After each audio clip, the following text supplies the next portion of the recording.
C'était le Festival des attaques, le derby de démolition sur les idées de Québec solidaire, sur cette surtaxe, entre autres. Je vous présente Simon Tremblay-Pépin, qui est candidat de la CAQ dans Pointe-aux-Trembles. Pas de la CAQ, de Québec solidaire. Qu'est-ce que j'ai dit de la CAQ? Pardonnez-moi, de Québec solidaire. Et puis, vous êtes un de ceux qui a mis la main à la pâte pour concevoir ce plan-là, en quelque sorte. Tout à fait. Vous réalisez que peut-être votre plan sur papier était très, très bon, mais il vient de se heurter à la réalité, là. Il s'est heurté à des gens qui ont intérêt à défendre le contraire, ça c'est vrai, et ça nous surprend pas et ça me fait plaisir parce qu'on disait de cette campagne qu'il y a beaucoup d'idées pareilles, les partis disent la même chose. Bien, on voit aujourd'hui qu'il y a un parti qui dit pas la même chose que les autres et c'est Québec solidaire. Bon, voyons voir ce que vous dites. Bon, aujourd'hui, il y a eu un rétro-pédalage de M. Nadeau-Dubois sur la question des terres agricoles parce que vous n'avez pas pensé à ça que des producteurs agricoles, quand ils cèdent leurs terres... C'est une précision qu'on a faite sur les terres agricoles. M. Nadeau-Dubois était à l'UPA. C'est une erreur. C'est un oubli? Non, c'est qu'on n'avait pas fait ces précisions-là sur l'ensemble de la mesure. Il a jugé bon de le préciser, considérant là où il était. Oui, parce que sinon, tu ne sors pas vivant de l'UPA, ça, on s'entend là-dessus. Non, bon, dites-moi, vous êtes économiste de formation, prof d'université également. Oui. Allons droit au but. Oui. La surtaxe. Vous dites, vous, qu'au Québec, tu es très riche si tu as un actif de 1 million et plus. Un actif net. Un actif net. Donc, dont on a réduit les passifs. OK. Donc, vous prenez tout ce que vous possédez, maison, compte en banque, placement, etc. Vous réduisez de ça vos dettes. La dette sur la voiture, la dette sur la maison, évidemment, l'hypothèque, et toutes les dettes personnelles. Et là, vous arrivez à un chiffre. Pour 95 de la population, ce chiffre-là est en bas d'1 million. Pour 5 de la population, il est au-dessus. Vous dites qu'il y a à peine 5 de Québécois qui ont des actifs de plus d'1 million en arrivant à la retraite. Vous êtes sûr de ça? Moi, je vous crois pas. Eh bien, écoutez, moi, je vous dis ce que les statistiques de l'enquête sur la sécurité financière de Statistique Canada nous disent. On essaie de vérifier, là, vraiment, aller aux sources, et puis on n'arrive pas à démontrer ça. Je vais vous donner un exemple. Et l'exemple, il se multiplie par 1000, par 10 000, par 100 000 au Québec. Prenons un couple de fonctionnaires qui s'est acheté une maison il y a 25 ans, 30 ans, qui a travaillé dur, qui a payé sa maison, qui est 100 000 $. La maison vaut 700 000 C'est la norme, ou à peu près. Là, ils l'ont acheté ensemble. Ils l'ont acheté ensemble. Formidable. Donc, 350 000 chacun. C'est ça. Okay. On part bien. On part de ça. Savez-vous quoi? Ils ont travaillé fort. Super. Puis, ils se sont achetés un chalet. Bien, très bien. Hein? C'est ça. Puis, ils méritent parce que, bon, ils ont le droit et tout ça. Le chalet, il coûtait 100 000, il en vaut 500 000, 400 000. C'est ce que ça vaut à l'heure actuelle. Mais là, donc, chacun.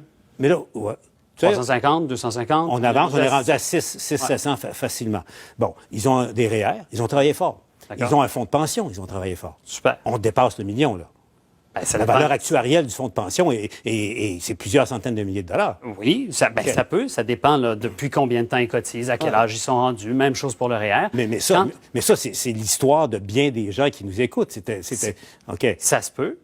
Moi, ce que je vous dis, c'est qu'on a une enquête au Canada qui rassemble 2000 personnes. Pas des exemples qu'on invente dans nos têtes qui peuvent être intéressants. Non, mais je vous assure que je n'ai pas inventé ça. Là. J'ai des cas concrets, des gens que je connais. On connaît plein de gens, vous et moi. Exact. Mais on ne connaît pas 2000 personnes, puis on n'a pas fait une enquête sérieuse, à moins que vous me surpreniez, où on a demandé à tout le monde, donnez-moi le total de vos actifs, donnez-moi le total de vos dettes. On fait des calculs sur 2000 personnes et on essaie de les prendre de façon représentative de la population. Et ensuite, on essaie de voir qu'est-ce que ça donne. Et qu'est-ce que ça donne quand on voit ça? On voit que la plupart des gens pensent qu'ils sont plus riches qu'ils ne le sont réellement, notamment parce qu'ils sous-estiment leurs dettes et surestiment la valeur de leurs avoirs.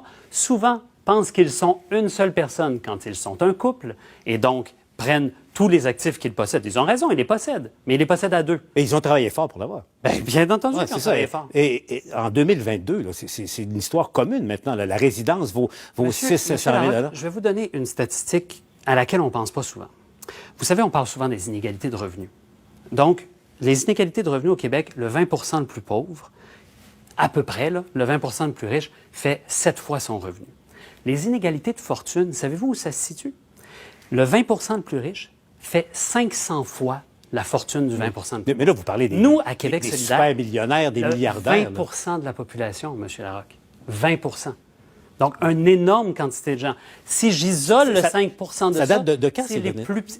Ça date de 2019. 2019. C'est les dernières données disponibles. Vous comprenez qu'entre 2019 et 2022, il y a eu l'explosion des coûts des résidences et Bien tout sûr. ça. Vous mais ça n'a pas changé Mais... de façon dramatique la richesse des gens sur le point de leurs actifs et de leurs passifs. De toute façon, La question que je vous pose, c'est est-ce qu'on devrait se soucier de ça? Est-ce qu'on devrait se soucier de ces inégalités-là? Eh bien, ce qu'on entend de nos adversaires politiques aujourd'hui, c'est des gens qui disent « ça n'a aucune importance ». À Québec solidaire, on vient vous dire « non, on pense que ces inégalités de richesse, on peut les diminuer ». Et savez-vous comment on va faire? On va taxer, tenez-vous bien, là, ne prenez pas peur, 1 000 $ par million supplémentaire au premier million. À des gens qui sont déjà très, très taxés, les plus taxés en Amérique. À des gens qui sont d'abord très riches. Ma question de base, ma question de fond, elle est simple. C'est que pour vendre votre programme, vous dites on va taxer les très riches. Tu sais, c'est populaire dans la base de Solidaire, sans aucun doute. C'est populaire. C'est pas très populaire chez nos adversaires, ni chez les commentateurs politiques, cependant. Or, ce que je vous dis, c'est que les gens qui ont un actif de 1 million, ce ne sont pas des très riches. Et vous usurpez, au fond. À partir de quand, M. Larocque? Quelles données scientifiques vous pouvez me dire, vous, là, qui savez tout, de toute évidence? Dites-moi donc, qui sont les très riches? Je vous préviens, n'allez pas sur ce terrain-là, parce que j'ai l'humilité de dire que je ne connais pas tout. Mais je vous pose des questions, et je vous le dis. Vous me traitez d'usurpateur, M. Larocque. Vous dites que j'usurpe les termes. Bien, quand vous dites que quelqu'un qui a un actif de 1 million, c'est un très riche, c'est ça que je m'en doute. Bien, vous pouvez tout à fait le mettre en doute. C'est la classe moyenne que vous frappez. Je vous invite à aller voir les données. J'aime le débat, là. Mais on laisse de côté là, ce qu'on vient d'entendre, mais j'aime le débat parce que, au fond, c'est la classe moyenne, peut-être supérieure, mais c'est pas des très riches. C'est la classe moyenne supérieure. C'est où les très riches, M. Larocque? Mais quoi, 5 le plus riche de la population, ça, c'est pas les très riches. Il faut être quoi? Il faut être 2 personnes extrêmement riches. Il faut être milliardaire au Québec pour être très riche. C'est ça, la catégorie? Très, OK. Mais c'est quoi votre ligne? Moi, je vous dis, ma ligne, pour nous, c'est 5 C'est pas moi qui est en politique, c'est pas moi qui met de l'avant des idées. Bon, bien alors, moi, je vous dis, du côté de Québec solidaire, la ligne, c'est le 5 le plus riche de la population.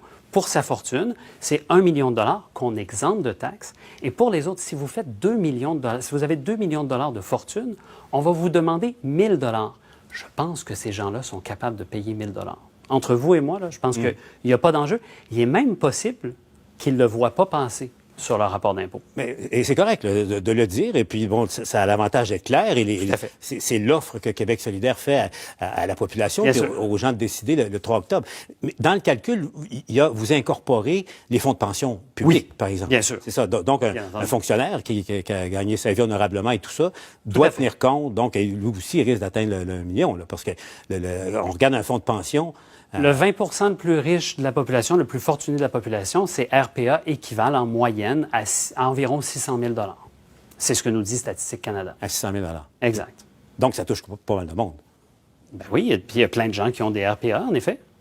Mais 600 000 $, c'est pas 1 million aux dernières nouvelles. Donc, pour moi, ici, il n'y a pas de problème. C'est-à-dire que nous avons pris les données de Statistique Canada, nous les avons étudiées dans le détail, nous avons été chercher les microdonnées. De vos journalistes nous ont demandé quelles étaient ces microdonnées. On les leur a transférées. Ils ne nous sont pas revenus. Ils ont écrit un article pour dire qu'elles n'étaient pas disponibles sur Internet. En effet, on leur a transféré les microdonnées. On n'a pas eu les détails de leurs calculs, mais pour nous, on parvient à 5 et je suis prêt à partager ces données avec n'importe qui. Tant mieux. Et c'est bien pour la population qui aura apporté un jugement éclairé le 3 octobre. Donc, en terminant, dites-moi, le rendez-vous du face-à-face jeudi prochain, dans 8 jours, on y sera. Donc, est-ce que l'ensemble des équilibres financiers, si Solidaire prend le pouvoir, est-ce qu'on connaîtra le portrait d'ensemble de la situation à ce moment-là? Je vais vous faire plaisir, M. Larocque. Je vais vous annoncer un scoop. Notre cadre financier sera déposé vendredi. Ce vendredi. Ce vendredi, dans 2 jours. À suivre. Merci. Merci beaucoup. Merci d'avoir été avec nous. C'est moi qui vous remercie, M. Larocque.